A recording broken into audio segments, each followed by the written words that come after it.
এই গল্পের নাম ব্রহ্মার সৃষ্টি ও দেবী সরস্বতীর প্রথম বাণী। সৃষ্টির আদিকালে যখন চারিদিকে শুধু অন্ধকার আর নীরবতা বিরাজ করছিল, তখন পরম ব্রহ্মা জগতের সৃষ্টি করলেন।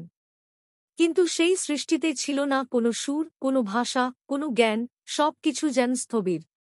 এই অস্পষ্টতায় ব্রহ্মা চিন্তা করলেন, এই সৃষ্টি তো অপূর্ণ। জ্ঞান, সঙ্গীত, কাব্য ও ভাষা না থাকলে কিভাবে প্রাণের বিকাশ হবে? তখন তিনি নিজের মনের শক্তি থেকে সৃষ্টি করলেন এক অপূর্ব দেবীকে, দেবী সরস্বতী, যাঁর গাত্রবর্ণ ছিল শুভ্র, হস্তে ছিল বীণা, বেদগ্রন্থ ও অমৃতের কলস। তিনি ছিলেন জ্ঞানের, সঙ্গীতের ও বাণীর দেবী।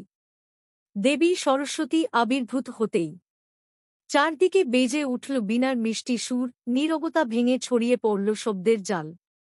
প্রাণীদের মধ্যে জন্ম নিল ভাষা, কবিতা, সঙ্গীত ও বিদ্যার বীজ।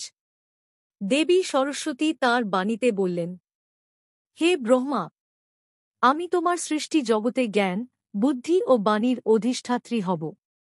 আমি তোমার সকল সৃষ্টিকে শিক্ষা ও বোধ দিব। ব্রহ্মা তখন কৃতজ্ঞ হয়ে তাঁকে জ্ঞানদায়িনী এবং বাকদেবী নামে অভিষিক্ত করলেন।